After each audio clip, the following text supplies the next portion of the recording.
हर गहने में छुपी होती है एक कहानी और हर कहानी को बनाता है खास। श्री राजेश्वरी ज्वेलरी। शादी हो, त्योहार हो, सालगिरह या कोई खास दिन, हमारा विश्वास श्री राजेश्वरी ज्वेलरी। यहाँ मिलता है आपको शुद्ध हॉलमार्क गोल्ड ज्वेलरी का बेहतरीन कलेक्शन, क्वालिटी जो दिल जीत ले, डिजाइन जो नजरें थाम ले और भरोसा जो पीढ़ियों तक साथ निभाए। श्री राजेश्वरी ज्वेलरी, जहाँ हर खुशी का गहना आपका इंतजार कर रहा है। पता नियर शास्त्री रोड, एबरडीन बाजार, श्री विजयपुरम। कॉल 031922333822। श्री राजेश्वरी ज्वेलरी, आपके सपनों का गहना हर मौके के लिए।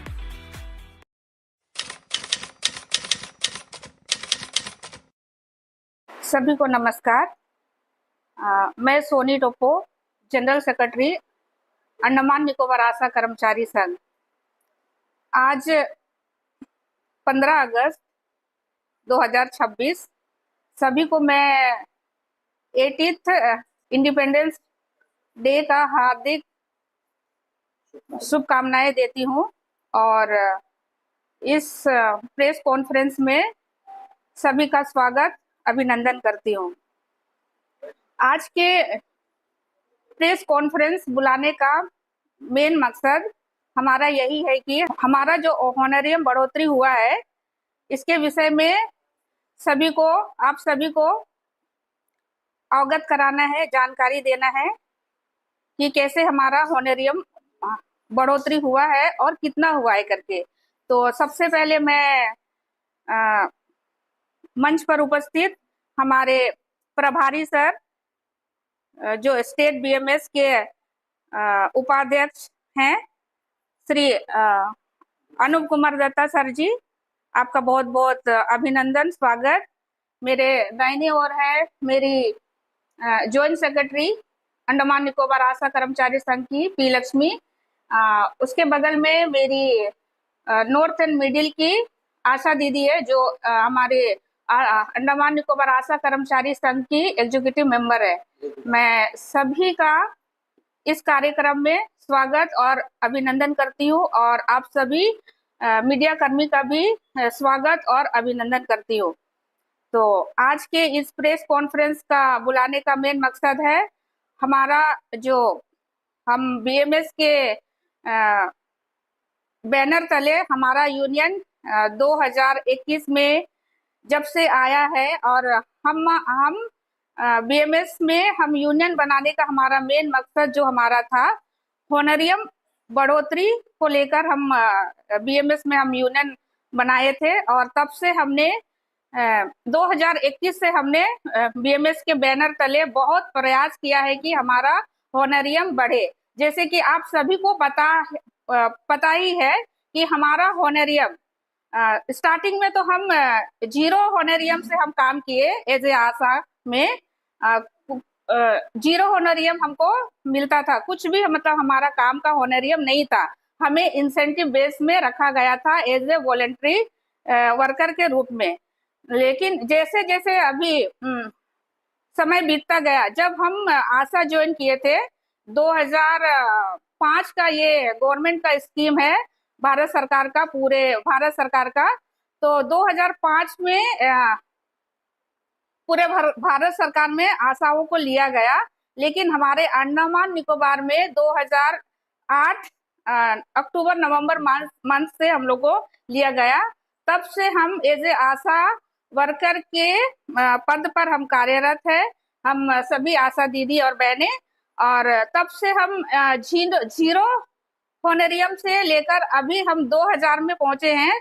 यहाँ अब तक हम कार्य कर रहे हैं। तो काम के विषय में हम अगर देखें तो पहले का कार्य और अभी का कार्य में बहुत ही अंतर है। पहले जब हमें स्टार्टिंग में लिया गया तो शुरू में हमको कभी कभी बुलाया जाता था, लेकिन अभी ऐसा नहीं है। हमको डेली बेसिस में हमको ऑफिस जाना पड़ता है, जैसे कि सब सेंटर, पीएससी, सीएससी और अपने फील्ड में डेली बेसिस में हमको जाना पड़ता है। जैसे डेली रूटीन का जैसा काम है, सुबह 8:30-9 बजे से हम जाते हैं, निकलते हैं, 1:30-2 बजे हम घर आते हैं, ऐसा हमारा काम है। तो हमने बीएमएस में जुड़कर, बीएमएस से जुड़कर यूनियन बनाकर हम लोग होनरियम बढ़ने के विषय पर हम लोग काफी पत्रचार किया, धरनाएं किए हैं। हम लोग यहाँ अंडमान निकोबार प्रदेश में हम लोग पर्सनल अंडमान निकोबार आशा कर्मचारी संघ 2024 में हम लोग धरना किए। उसके बाद में हम लोग देशव्यापी धरना किए हैं। 2-3 बार हम लोग देशव्यापी धरना किए हैं, जैसे कि हमने महासंघ से मिलकर हमने देशव्यापी धरना किया है, और इसी साल पिछले 9 जुलाई को हमने देशव्यापी धरना किया था। और जो हमारा होनरियम बढ़ोतरी के विषय में हमने हमारी जो मांगे थी कि हमारा होनरियम 10 से 15 हजार हमको दिया जाए करके, तो इस विषय को हम लोग बार बार पत्रचार के माध्यम से और धरना प्रदर्शन के माध्यम से हमने बार बार रखा है। और तब जाके इतना पत्रचार और धरना प्रदर्शन करने के बाद में इसके फलस्वरूप आज हमको लास्ट हमारा जो 9 जुलाई का जो देशव्यापी जो धरना प्रदर्शन था, इस पे हम लोगों को एक अच्छा शुभ समाचार आया है। 3000 का बढ़ोतरी हुआ है। हम 3000 का बढ़ोतरी का हमको ऑर्डर पेपर हमारे हाथ में मिल चुका है। इसके लिए मैं पूरे प्रशासन को मैं धन्यवाद देती हूँ। इससे पहले हमने बहुत बार पत्रचार किया, धरनाएं की, और ऑफिस में जाके पर्सनली और सारे ऑफिसर से हमने मीट किए, बातचीत किए थे। तो हम लोगों ने सारे जो हमारे सारे ऑफिसर से हम लोग मिले। ऐसा नहीं कि हमने कहीं पर भी छोड़ा है। जैसे कि हमारे संसद, अंडमान निकोबार के संसद श्री विष्णुपद राय सर जी से भी हमने मिलकर हमारे जो होनरियम बढ़ने के विषय में हमने बात की है। चीफ सेक्रेटरी से मिले, हमारे डीसी सर, हमारे मिशन डायरेक्टर, हमने डायरेक्टर ऑफ हेल्थ सर्विस में जाकर हमने बार बार मीट किया, और हमारा होनरियम बढ़ना चाहिए इसके विषय पर हमने बातचीत किया है। और इसके अलावा हमारा जो NHM है, वहाँ के सेक्रेटरी सर से भी हमने बार बार मुलाकात की और इसके विषय में हमने बातचीत किया। और फाइनली हमारा जो 9 तारीख का जो धरना प्रदर्शन हुआ था, इसमें हम लोगों को एक 3000 का बढ़ोतरी हम लोग को मिला है। और यह बढ़ोतरी हमारा कार निकोबार में दे दिया गया है। अप्रैल से बढ़ के आया है करके हम लोग को डिक्लेरेशन दे दिया गया है। हमारे हाथ में ऑर्डर पेपर है, मैं आप लोगों को दिखा भी सकती हूँ, ऑर्डर पेपर मेरे हाथ में है। तो ये बढ़ के तो आ गया है, लेकिन अभी तक हमारे अकाउंट में पैसा नहीं चढ़ा है।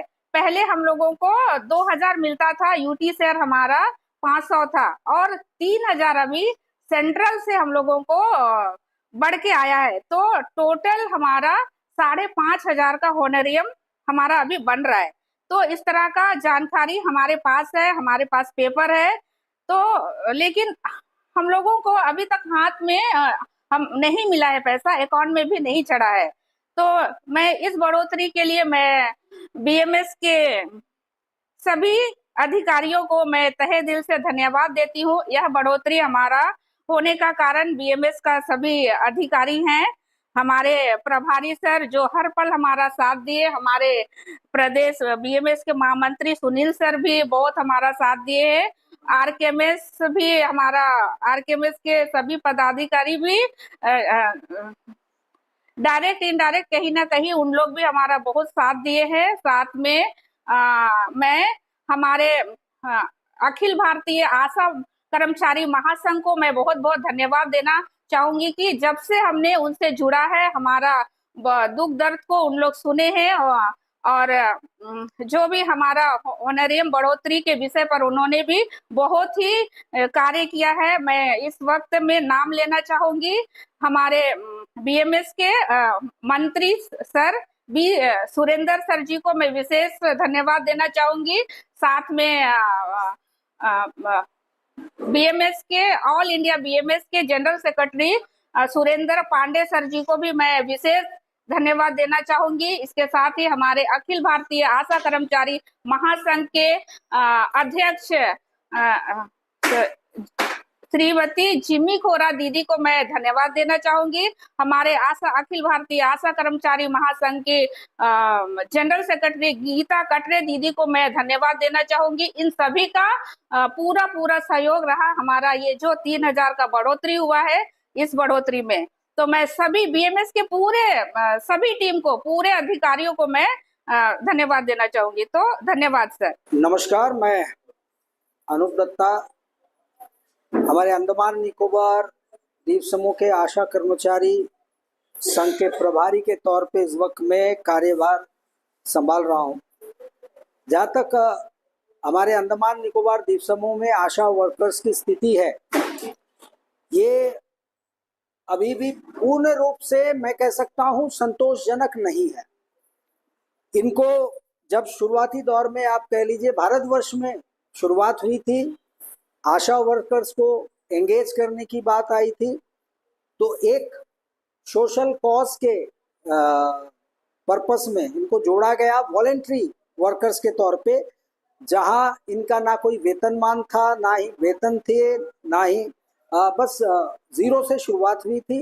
जो भारत सरकार के तमाम स्कीम प्रोग्राम्स में बढ़ चढ़ के सर्वे में ये भाग लेते थे, हेल्थ सेक्टर में, और आंगनबाड़ी के साथ जो है आंगनबाड़ी वर्कर के साथ तालमेल से ये कई ऐसे स्कीम्स है, ऐसे प्रोग्राम्स हैं जिस पे वो अपने भागीदारी सुनिश्चित करते थे। लेकिन जिस तरीके से इन लोगों की मेहनत है और बढ़ते बढ़ते आज 2026 इन पे जो बोझ डाला जाता है और इनका कार्य क्षेत्र जितने व्यापक पैमाने पे विस्तार हुआ है, और उसके मद्देनजर देखा जाए, जो पहले ये खुशी की खबर जो 3000 की बढ़ोतरी हुई है इनके ऑनरियम में, इससे पूर्व केवल सेंट्रल शेयर 2000 हुआ करती थी और 500 यूटी शेयर। 2500 से किसका घर चलता है, ये तो बहुत बड़ा डिबेट का विषय है कि 2500 में क्या कोई घर चल पाता है, परिवार चल पाता है। अब तमाम प्रयासों के बाद कई अटकलें भी लगाए जाते हैं, कई आलोचक ये भी दावा करते हैं कि दूसरे संगठन, कई संगठन है कि उनके प्रयासों से ये सफलता प्राप्त हुई है और बीएमएस आशा कर्मचारी संघ इन्होंने कुछ भी नहीं किया। लेकिन ऐसे दस्तावेज मौजूद हैं, ऐसे धरना प्रदर्शन जो देशव्यापी नेशनल लेवल पे हुए हैं उसके दस्तावेज मौजूद है। यहाँ से पत्राचार होते रहे हैं और लगातार हम मिलते रहे हैं। हालांकि ज़्यादा हम मीडिया के सामने उस वक्त नहीं आ पाए हैं, लेकिन बहरहाल कोशिश रंग लाई। और एक खुशी की बात है कि सेंट्रल शेयर जो हमारी मांग इससे भी ज़्यादा थी, जहाँ पे आज मिनिमम वेजेस के दायरे में हर वर्कर्स को रखा गया है, वहाँ ये मिनिमम वेजेस भी इनको नहीं मिल पाता है। केवल कारण अथक परिश्रम, अथक प्रयास, इतने कंट्रीब्यूशन समाज के लिए रखते हुए भी आशा वर्कर्स को वो मिनिमम वेजेस के दायरे पे भी लाया नहीं गया। और केवल कारण है इनको वॉलेंट्री वर्कर्स के तौर पे एक तमगा लगा दिया गया है, स्कीम के तहत इनको लाया गया है।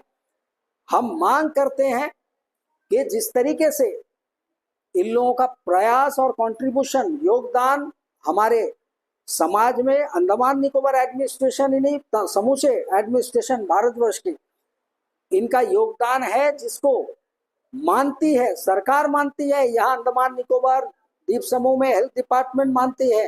हाल ही में हम सेक्रेटरी महोदय से मिलने गए थे, तो उस वक्त में बातचीत हुई थी कि यूटी शेयर का क्या, क्योंकि यूटी शेयर का प्रपोजल जो है वो भी जा चुका है। बीएमएस ने अपने ओर से पत्राचार किया है और डिमांड रखा है कि यूटी शेयर को बढ़ाया जाए। जो हमारी मांग है कि कम से कम 6000 रुपए होना चाहिए, ताकि ये कुल मिला के जो राशि इनको प्रदान हो, ये एक सम्मानजनक राशि हो। केवल इसमें हम संतुष्ट नहीं होंगे, हमारा डिमांड है और हमारा पड़ाव है कि इनको सरकार जो मौखिक रूप से मान्यता देती है, मौखिक रूप से स्वीकार करती है, एडमिनिस्ट्रेशन स्वीकार करती है कि इनका योगदान आशा वर्कर्स का हमारे यहाँ जो है कमेंडेबल है, और ये बढ़ के ये रीढ़ की हड्डी है स्वास्थ्य व्यवस्था की। तो क्यों ना भारत सरकार अपने प्लान में इसको ला करके प्लान में डाला जाए और इनको वॉलेंटरी वर्कर्स के जो डेजिग्नेशन दे रखे हैं वहां से इनको हटाया जाए, वो वॉलेंटरी वर्कर्स का शब्द हटाया जाए और सरकारी कर्मचारी का दर्जा दिया जाए। क्योंकि 8 घंटे सरकारी कर्मचारी जो नियमित है वो काम करते हैं, इनका 8 घंटे तो होता ही है, कभी कभी अक्सर इससे भी ज्यादा वक्त इनको देना पड़ता है। घर में लौटने के बाद भी अपने परिवार को जब समय देने का वक्त आता है, उस वक्त भी जो है इनके अधिकारी इनसे रिपोर्ट मंगवाते हैं, रिपोर्ट तैयार करवाते हैं, लेकिन ये उफ तक नहीं करते हैं।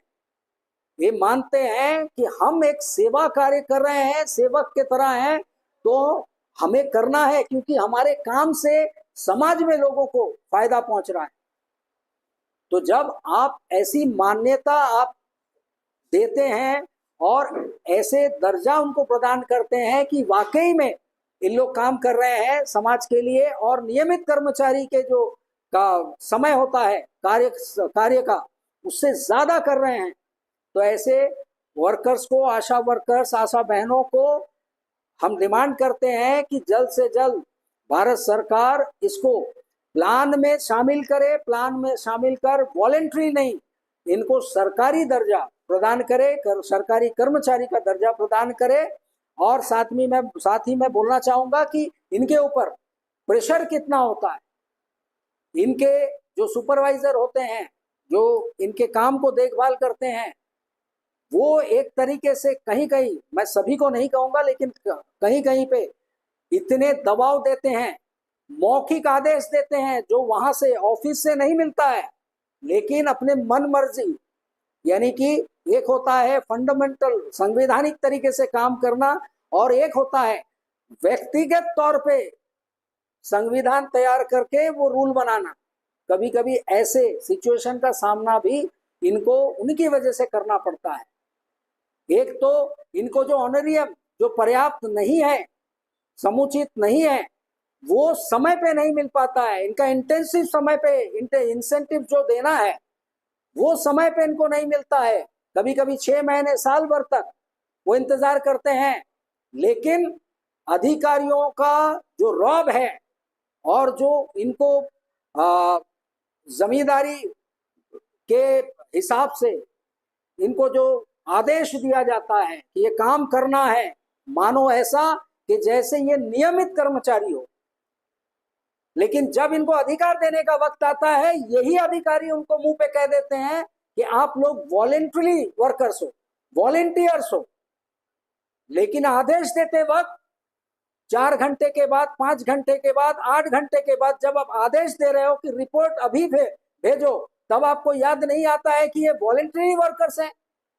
आप तो आदेश ऐसे देते हो जैसे ये नियमित वर्कर्स हैं। तो ऐसे परिस्थिति का इनको सामना करना पड़ता है। फैमिली को नजरअंदाज करके भी इस सेवा कार्य को अंजाम देना इन लोगों के लिए कभी कभी जरूरी हो जाता है, और ये करते हैं। ऐसी अवस्था में केवल याद रखिएगा, सूखे जुबान से ना चूरा भीगता है ना कोई और चीज। चूरा को अगर आपको भिगोना है तो उसमें पानी डालना पड़ता है। तो आप इतने काम ले रहे हो तो जरा उसमें पानी भी डालिए, उनके हौसला अफजाई करना है, उनको सोशल सिक्योरिटी प्रदान कीजिए, उनको सरकारी कर्मचारी का दर्जा दीजिए। जब आप मानते हो कि समस्याओं का अंत नहीं है, हर नए रोज, नए साल, नए महीने कुछ ना कुछ स्कीम लागू हो रहा है, कुछ ना कुछ काम इनको और बढ़ा कर दिया जा रहा है, तो ये तो चलता ही रहेगा। जितना डेवलपमेंट बढ़ता जाएगा, ऐसे कार्यक्रम, ऐसे स्कीम्स आते रहेंगे। तो इसको अंजाम तक पहुंचाएगा कौन? धरातल पे ये कार्यान्वित कौन करता है? सर्वे कौन करता है? रिपोर्ट कौन कलेक्ट करता है? ये आशा वर्कर्स, आंगनवाड़ी कर्मचारी वर्कर्स, ये। लेकिन जब इनको वो दर्जा देना है, वो मान्यता देनी है, इनके सामाजिक सुरक्षा का प्रश्न आता है, तो अचानक से वो वॉलंटरी वर्कर्स बन जाते हैं। तो ये दोहरा मापदंड क्यों? ये दोहरा चेहरा क्यों?